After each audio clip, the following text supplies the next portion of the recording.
Oquendo, Oquendo, Oquendo, Oquendo.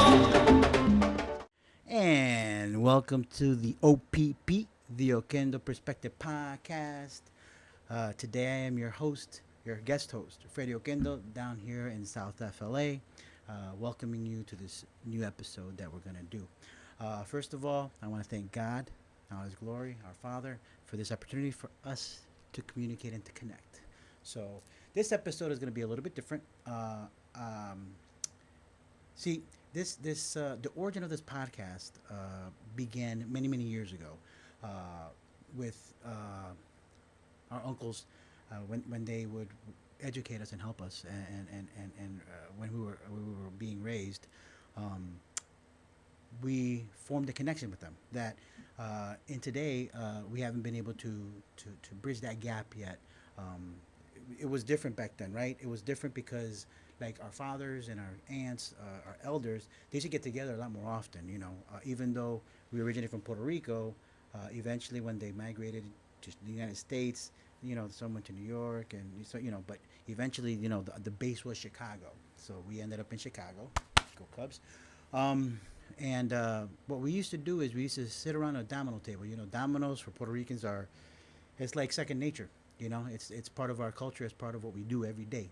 So we would see my uncles and maybe one of us, maybe one of the younger ones, but definitely my uncles, my older cousins, my aunts, the elders, my grandparents. They sit around a domino table and they used to spit out knowledge. They used to spit out knowledge about life, just life in general. And as kids, we were able to listen to that, and kind of like learning through osmosis, just hearing what they say, and they actually, as we grew older, they were able to have more of an impact in our lives because then they could be more open and more direct with it. So that's where the origination of this podcast comes from, trying to disseminate information that we have learned through our lifetime and pass it on to the next generation so that they can achieve more than we have achieved. That's what our parents taught us, to always excel, to push, to go forward. There's a saying in Spanish, ni pa impulso, échate para atrás. So even if you want to get and push forward, don't do that. Just always push forward. Ni pa impulso. So today what we're going to do is I want to play a video that I saw online. And what it is Jay Shetty. Jay Shetty asked the question, what is the best advice you've ever heard, right? And a lot of it comes down to basically, the cryptic messages, but I'm here to decipher them and help. I picked out a few. I clipped a few out the clip. That way we can focus on the ones that really resonate with me, and I would like to share, translate. So without further ado, let's start. Here you go. What is the best advice you've ever heard or received? Discipline is doing what you hate to do, but doing it like you love it. So there you have Mike Tyson letting us know about discipline, and that is very true. Discipline is one of the most difficult things to follow through on. I'll give you a small example. When we were kids in Puerto Rico, they celebrate Christmas, obviously, but the big holiday, the big event per se, is the 3-day El Día de los Reyes, Día de los Reyes Magos, no?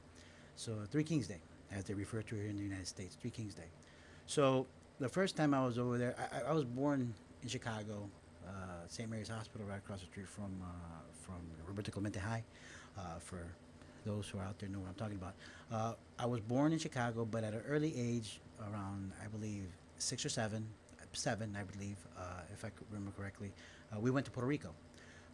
So I was filled with other traditions here in the United States. So when we went to Puerto Rico, they explained to us that, it's a little different because, they Three Kings Day, they also have, I believe, cookies for Santa. Well, in Puerto Rico, it's a little different. They have grass for the camels. So, they have this thing, they trick us into believing in Santa or believing in, that these three kings are going to come with their camels and, they're going to drop off some gifts. So, for me, at the time I had an older cousin, but he was in another town, and he would come so every so often. But there was a small crew: me, my brother Edward, Chegwid you saw in the video, Macho, Pastor Mel, and Freddie. There was a couple of us that were living there, Mickey at the time, in Puerto Rico, and I was one of the older ones at the time. So when they told me about this tradition, you know, um, I was like, we gotta have the best grass. I was determined to have the best grass because as a kid, you equate the grass to the gifts, right? That's what you equate, even though it's not logical as you think as an adult. You don't know any better. So, my cousins, they were younger, and we used to have a Tio Chori, God rest his soul. Dios te bendiga, Tio Chori, I love you. He used to live up in the mountains.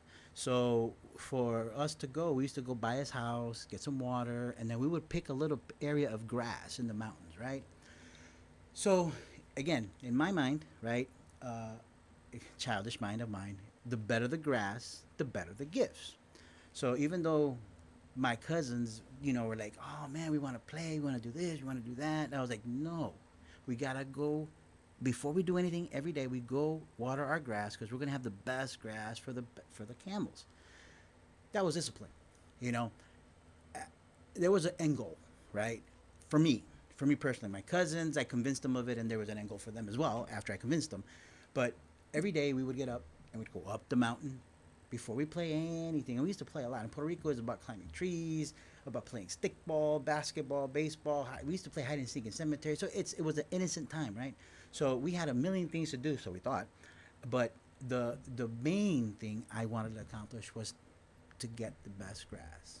So as like Mike Tyson says, doing it, doing something that you don't love, but doing it over and over as if you love it, and that's the discipline that we need in today so that we can get the better grass. Even though that Christmas or that the Day of Magos, we did that. We cut the grass out. We came, and they, obviously parents probably took it and threw it away. But at least we had good grass for the camels. So I know that's a little anecdotal, and a little bit, simplistic, but sometimes that's what it's all about. It's about doing something you don't like over and over again, like you love it, and then the success will come after. Next. The best way to fight the demons that chase you in the night is to stop and turn around. Now this one's about fear, right? In other words, how to best confront the demons or the fear is to turn around, right? Face it, facing fear. A lot of times in life, it sounds simple, right? It sounds simple, but a lot of times in life, the fear is what doesn't let you develop what you're looking to develop or what you're looking to build. The fear, the success. When I was younger, my younger brother Eddie, the host of the show, he was bitten by a dog. So when we used to, it was a corner store, it was a bar in Puerto Rico, and he got bit by a dog. Yeah, he got bit by one of the dogs, and obviously that caused a lot of fear in him. That caused fear going forward. So as he grew up, he wasn't comfortable with dogs, right? Until one day, my mom and my dad, together, we went to, I think it was my David's house, and they had a little dog, or somebody had a little dog. Or no, I think it was Maggie, Dalia, my cousin Dalia, when we came back from Puerto Rico. And he was terrified. They saw he was terrified, right? And obviously, past trauma, right? So he had that fear, and until my mom and my dad sat him down, and with love, obviously with love, and they were like, pet it, touch it, After about 10-15 minutes, he was comfortable. Then he was running around the whole house like everyone else was. As kids, we were just running around the house, and the fear had subsided in him. Though it was back here, he was able to overcome it because he was able to face it. He was able to face his fear. So that's what this is about. It's about more in life. There are things that you fear that may be an obstacle for you in your growth. And if that's the case, face it. Face it head on. And once you face it, you'll come back to, you'll feel like, that was nothing, in life. I mean, I remember things that happened when I was in my 20s and my 30s that I was like, I thought would kill me, devastate me. And once we went through it, once you overcome that fear and you actually face it, you're able to accomplish a lot. You're able to grow. It's all about growth. It's all about growth. Okay, so that's what that video is about. Next. Never fear a storm. Learn to dance in the rain. This one is one of my favorites. As Gordon Ramsay says, don't fear the storm, right? So I'm from Florida, right? So when I first came down here, if you've ever been to Florida, for Floridians, you know that, we face hurricanes all the time. Right now there's one brewing right now. You have to take a look at, And I work in an industry that, I'm a first responder, for FPL or for AT&T. So I'm one of the people that runs into the storm, not away from the storm. So anyway, with that being said, what this is about is, there's many ways to say this saying, make lemonade out of lemons, dance in the rain and the storm. So I'll describe to you, let me give you a little bit of something to hold on to and try to understand what they're trying to say here. So in Florida, whenever we're facing a tropical storm or a hurricane, right? The days that it's like in Puerto Rico or Dominican Republic, it starts getting really beautiful over here, right? Really nice. It rains here every day in the summer. You got to understand that one thing. Almost every day in the afternoon, you're going to get rain. It goes, especially down here in South Florida, Miami, it goes 96, 97, 98, rain. 96, 97, 98, rain. It hardly ever goes over 100 here. I think it's been over 100 maybe once or twice ever in the history of Miami. So that's what happens. So anyway, if the storm is out by Dominican Republic, Haiti, leaving Puerto Rico, it's gorgeous here. We call it the calm before the storm, right? We know what's coming. Yeah, we go prepare, so on and so forth. If it's coming our way, we board up our boards and everything, so on and so forth. Now, if you've ever been in an actual hurricane, if you've ever been part of one, right? If you've ever been in one, especially if you get the eye, right? When you get the eye, there's a calm before the storm that's beautiful, right? Then the storm comes in, right? And if you're part of that, if it's gonna like be a direct hit or a nearby hit, doesn't have to be a direct hit. You're gonna get the winds like howling like a train, like woo woo for like hours, and then all of a sudden there's a stop. The palm trees are going like this; they can't hold on, and you're like, you're like, when's this gonna end? And all of a sudden, you open your door, you hear no wind, you look outside, you see nothing but beauty. You see nothing but clear skies, and you're like, it's crazy how that storm was just howling, and now it's beautiful. That's the eye. See, and when you enter in the eye, there's that brief period that there's stuff swirling all around you. There's that beauty, and you have to find the beauty in the storm.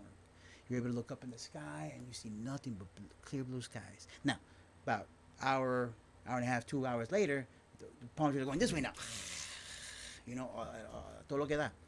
So, it's important that that you realize that in every storm there's beauty.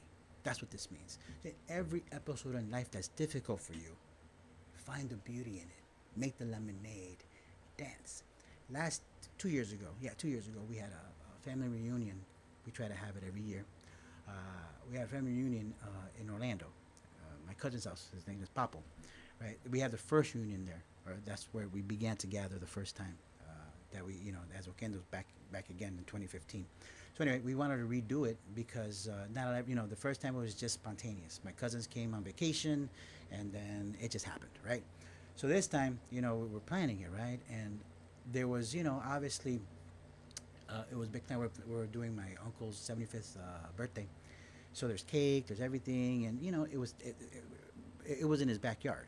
You know, we had a dunk tank. He has a pool. We had a water slide. You know, so on and so forth. So we were ready. We were ready to have a great time, good day, right? So as everyone starts coming in, right, here come the clouds, right? Here come the clouds. Um, I'll show you a video. I'm going to put a clip of a video that, you know, even in the, you know, once everyone was going, the dunk tank, we were having a good time. All of a sudden, wow, the rain comes. And you'll see that, you know, a piece, me and one of my cousin's wives, Marilyn, I love you. God bless you. Manny, you're the best. You know, his wife and I, she was cleaning up, and I was trying to clean up. You're trying to gather stuff, put it in because it was starting to pour. And you see us dancing in the rain, making the best of the situation. Because what? Because we were together as a family.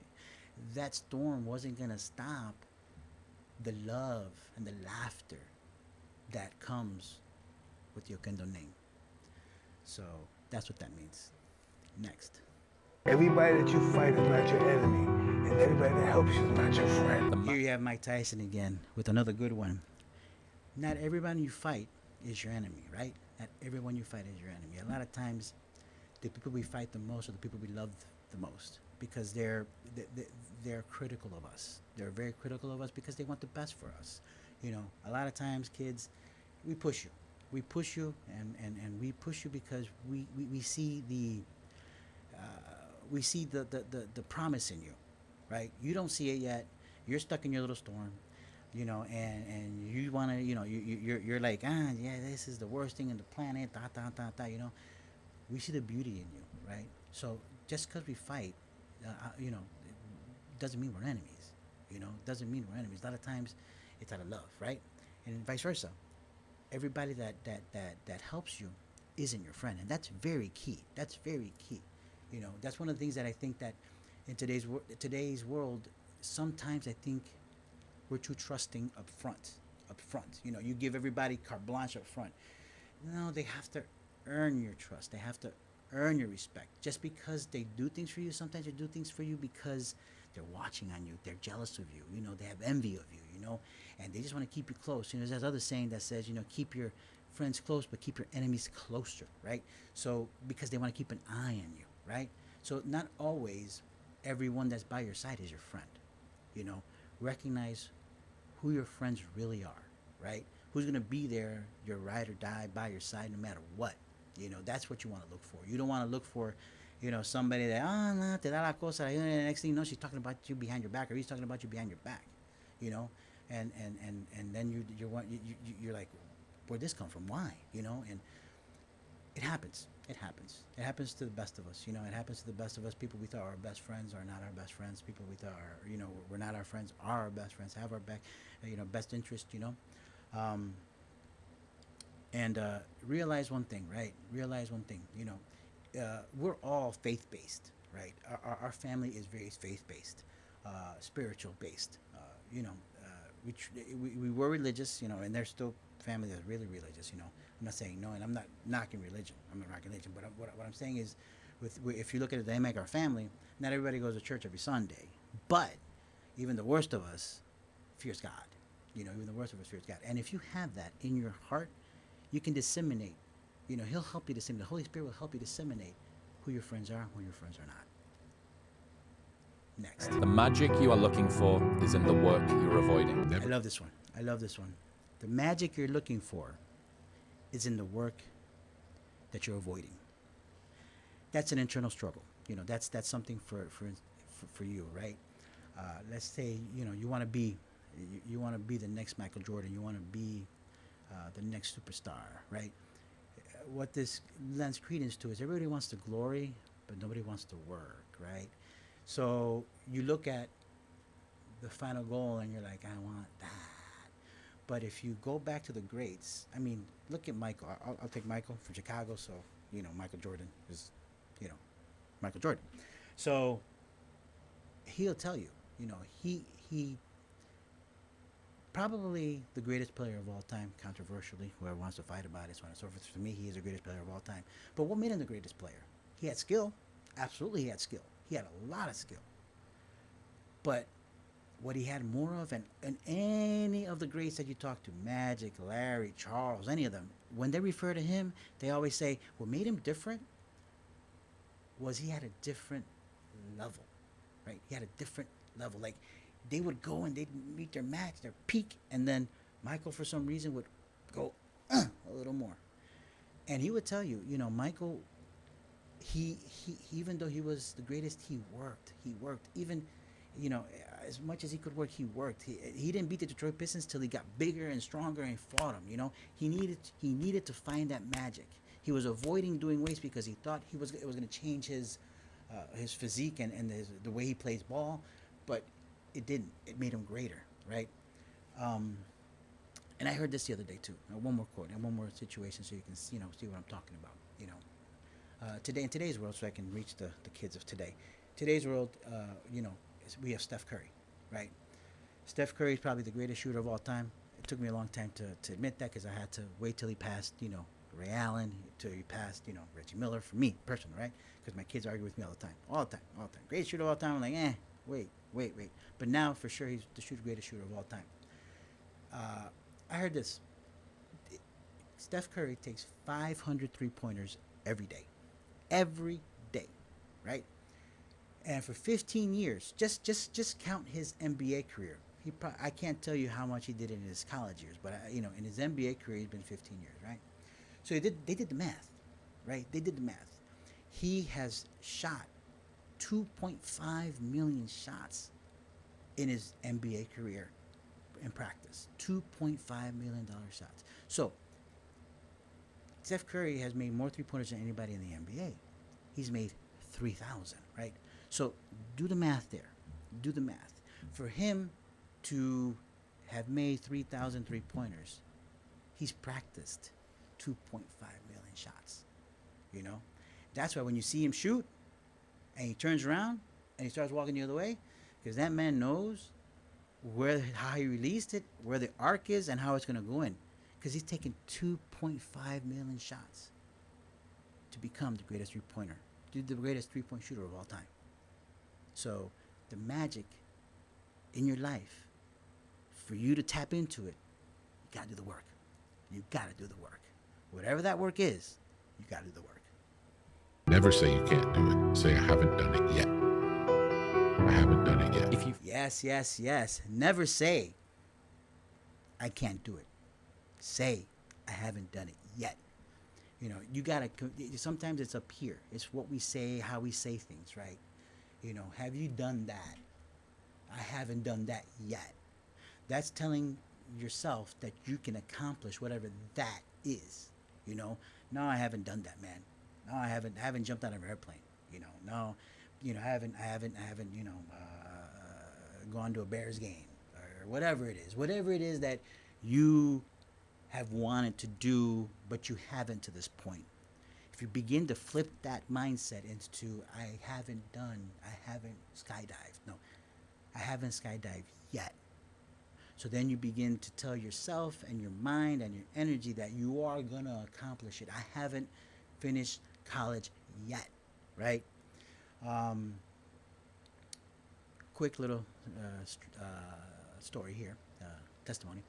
My cousin, one of my cousins, for those that don't know, you know, one of the things we're trying to do with this is we're trying to get everyone familiarized with who's who in the family and presenting so on and so forth. Pastor Mel, I'm talking about Pastor Mel. God bless you, Papa. The other day, he posted a picture, right? And he's about to become a doctor, right? A doctor in theological biblical studies, right?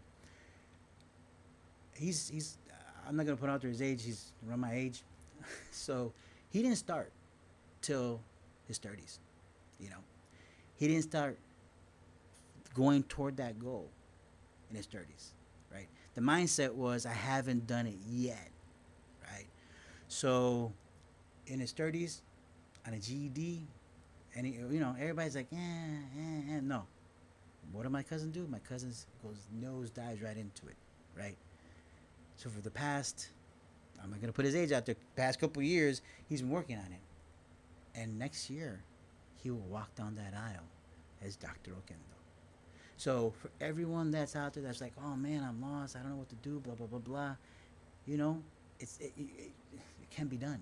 It can be done. There's many other examples, but I'm just using that one. You know, Pastor Mel waited, you know, till his 30s to start, but lo and behold, doctor he's become. If you fake bravery when you're terrified, that is bravery. And that's the last one we're gonna go over, but I wanted to end with that one because that's very important. That's very, very important. A lot of people are facing a lot of fears, a lot of scary situations, you know. If you fake bravery during a scary time, that's bravery. If you're able to go through whatever you're going through that you're scared of, and you're faking the bravery, that's bravery. That's bravery. You're going through the process, whatever the process is, you know. Just convince yourself, man. Let me just, you know. I don't know. And remember, you know, the thing about this is, when I talk to you about this, I'm talking to you from a spiritual perspective as well. We have our angels, we have our Holy Spirit that God sends to protect us. Here's a story that I want to share, and I'll end with the story, and then we'll go from there. We were young, like I said, in Puerto Rico, and remember, I was born here in the States, so certain words I didn't know what they really meant, right? So my big cousin Camilo, you know, God bless you, primo. I think you're in Jaula Diaz. God bless you. Hijo de Esperanza. He was at my time when I was there. He was the oldest one, so whatever he said, we did, right? So he would come from Juana Diaz, come to the house, to grandma's house, and you know, pick up Chegui. We used to live across the street. Pick up myself, Eddie, some of our friends, so on and so forth. So one day he's like, man, you know, I want to go to this little river that when you sit down, you slide right through it, right? It's like one of those rivers, and you just slide. It's like a little water slide. Again, I'm 7, 8, around that age. Yeah, 7, 8, maybe 9, but I think it was about 7, 8, right? My brother is 3 years younger than me. So I was 8. I was 8 because he was 5. Edward was 5. So I was 8. He was 5. And again, he was young. We all listened to Camilo, right? I think Camilo was 13, 14, 15 at the time, a little older. But so we would follow whatever he said. So here we go. We're going down. We're walking. And we go on this river. And the river was dry. You know, it was just not as flowing as he said. So we started to sit down and we got stuck. You know, nothing would happen.